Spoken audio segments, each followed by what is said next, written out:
नमस्ते दोस्तों, मैं आपको एक ऐसी लड़की की कहानी सुनाने जा रहा हूँ जिसका नाम है जोया। जोया कोई आम लड़की नहीं थी। वह साइंस की स्टूडेंट थी और रहस्य सुलझाने में यकीन रखती थी। जोया एक ऐसे प्रोजेक्ट पर काम कर रही थी जिस पर किसी को विश्वास नहीं होता था। उसके बॉस थे डॉक्टर आर्यन। आर्यन ने एक मशीन बनाई थी जिसे वह चित्तयंत्र कहता था।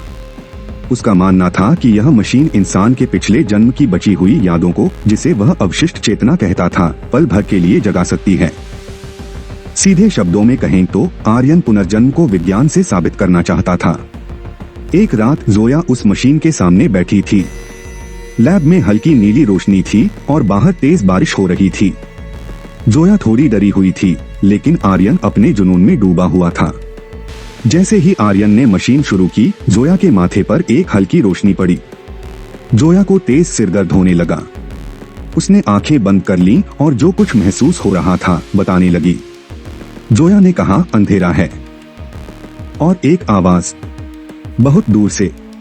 और फिर अचानक जोया की आवाज बदल गई।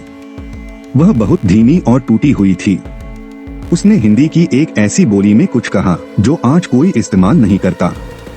वह कहने लगी, बाबूजी, टीका करत हव, मोरे हाथ छोड़ दो, मोहे पानी से डर लागत है। मालकिन, मोहे ना मारो। डॉक्टर आर्यन खुशी से पागल हो गए। उनका प्रयोग सफल हो गया था, लेकिन जोया दर्द से तड़प रही थी। उसकी आंखों से आंसू बह रहे थे। आर्यन ने तुरंत मशीन बंद कर दी।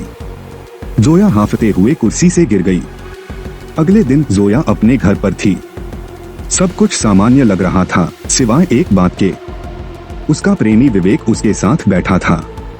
जब जोया ने पानी का गिलास उठाया तो उसका हाथ कांपने लगा। उसने डरकर गिलास नीचे रख दिया। उसे ऐसा महसूस हुआ जैसे वह पानी नहीं बल्कि कोई ठंडा जहर है। विवेक ने पूछा, जोया, क्या हुआ? तुम्हें पानी से डर क्यों लग रहा है? जोया को कुछ समझ नहीं आया। उसने कहा, पता नहीं, शायद रात के प्रयोग का असर है। लेकिन यह सिर्फ पानी का डर नहीं था। वह अनजाने में अपने कमरे में रखे एक बहुत पुराने दर्पण आईने के सामने चली गई। यह दर्पण उसके दादा दादी के जमाने का था। जोया दर्पण के पास खड़ी थी और विवेक पीछे दरवाजे पर था। जोया ने खुद को देखा। सब ठीक था। फिर उसने जानबूझकर अपनी सांसों से शीशे पर भाप जमाई। जब भाप हटी तो जोया को अपनी आंखों में अपनी नहीं बल्कि एक क्रूर गुस्सैल महिला की आंखें दिखीं। जोया डरकर पीछे हट गई। उसे लगा जैसे उसके अंदर कोई और है जो बाहर आना चाहता है। रात को जोया फिर डॉक्टर आर्यन के लैब में गई। उसने आर्यन को अपनी सारी परेशानी बताई। आर्यन ने उसे अपनी आवाज रिकॉर्ड करने को कहा ताकि वह चेक कर सके कि उसके अंदर कौन सी चेतना सक्रिय है। जोया ने फोन में रिकॉर्डिंग ऑन की और कहा, मैं डर गई हूँ, अब बताओ मैं क्या करूँ? उसने रिकॉर्डिंग बंद की और उसे प्ले करके सुना। उसकी अपनी घबराई हुई आवाज आई।